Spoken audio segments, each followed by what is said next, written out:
नमस्कार मैत्रिणींनो, आज मार्गशीर्ष महिन्यातील दुसरा गुरुवार. तर चला मी लवकर उठून आज आपली पूजा मांडत आहे. तर ती कशी मांडते ते तुम्हाला मी दाखवणार आहे. जिथे आपण पूजा मांडणार आहोत तिथली जागा चांगली स्वच्छ करून धुवून वगैरे पुसून घ्यायची आहे. त्यानंतर तिथे खाली रांगोळी काढून घ्यायची. रांगोळीमध्ये मी स्वस्तिक काढलेले आहे. स्वस्तिकला हळदी कुंकू वाहून त्यानंतर त्याच्यावर चौरंग ठेवायचा आहे. तुमच्याकडे जर चौरंग नसेल तर तुम्ही पाटसुद्धा ठेवू शकता. त्यावर एक कपडा अंथरून घ्यायचा आहे आणि त्यानंतर आपण पहिल्यांदा कुठलीही पूजा मांडायच्या आधी आपण गणपतीची स्थापना करतो. त्यामुळे मी इथे पान, पैसे आणि एक सुपारी म्हणून गणपती म्हणून तिची पूजा करत आहे. त्याला हळदी कुंकू वाहून घ्यायचं, तांदूळ अक्षदा टाकायची, त्यानंतर त्याच्यावर दुर्वासुद्धा ठेवायचा आहे. तुमच्याकडे जर गणपतीची मूर्ती असेल तर तुम्ही गणपतीची मूर्तीसुद्धा ठेवू शकता. त्यानंतर फूलसुद्धा ठेवलेलं आहे आणि नमस्कार करून घ्यायचा आहे. त्यानंतर मी एका प्लेटमध्ये तांदूळ घेतलेले आहेत, त्याच्यामध्ये एक पैसा ठेवणार आहे.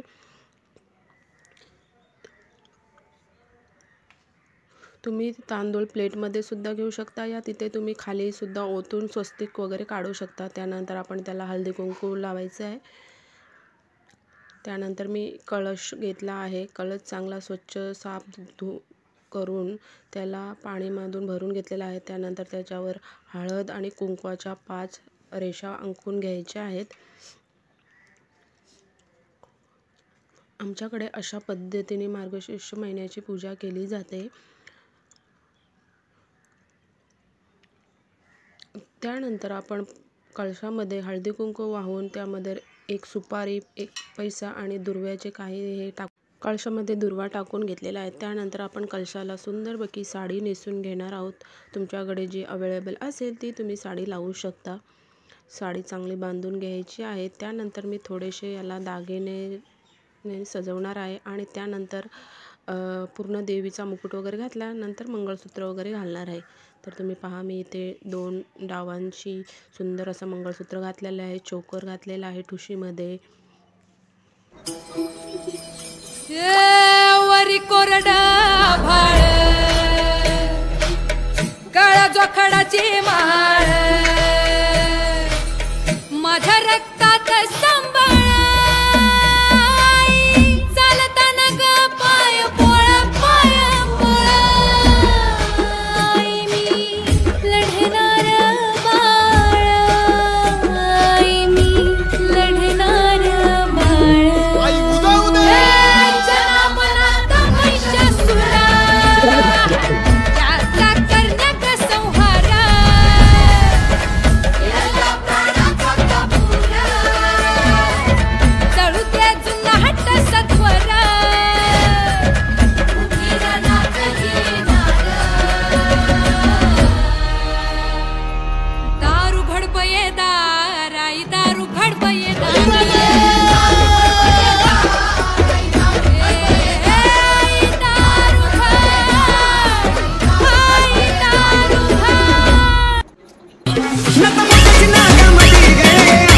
त्यानंतर मी देवीला वेणी घालणार आहे आणि साडीसोबत जो पदर म्हणून येतो तो सुद्धा देवीला घालणार आहे.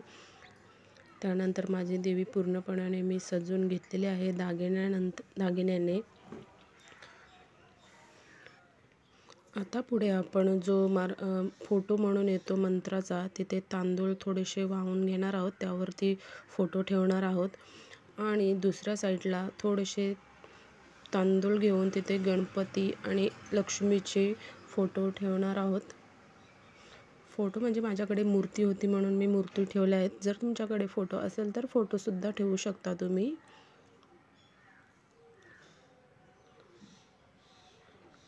त्यानंतर त्यांना हळद कुंकू वाहून फूल ठेवायचं आहे आणि नमस्कार करून घ्यायचा आहे.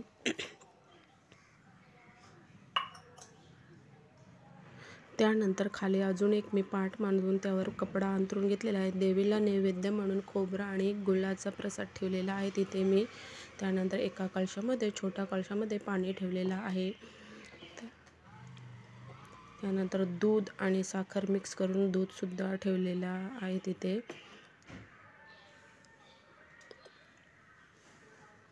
त्यानंतर 5 फळं एका प्लेटमध्ये ठेवलेले आहेत.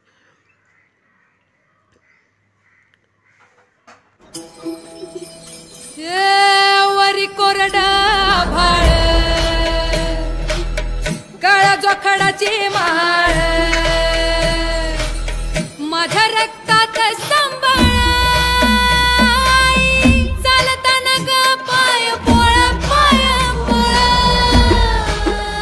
मी लढणार बाळ मी लढणार बाळ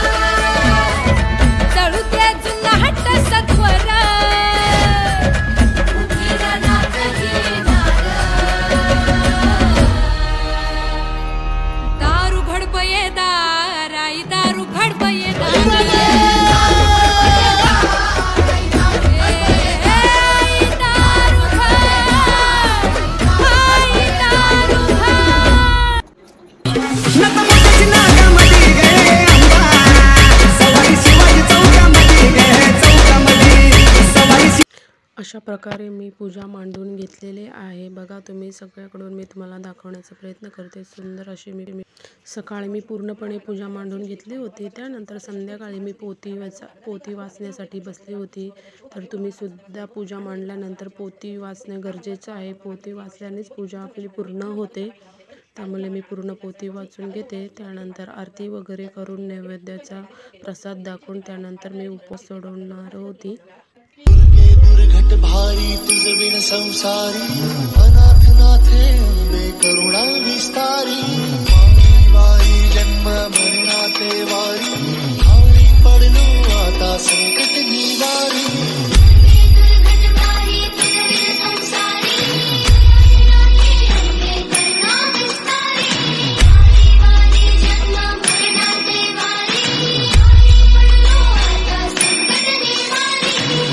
संसारी अनाथ नाथे अंबे करुणा विस्तारी अनाथ नाथे अंबे करुणा विस्तारी वारी जन्म मरणाते वारी भारी पडलो आता संकट निवारी.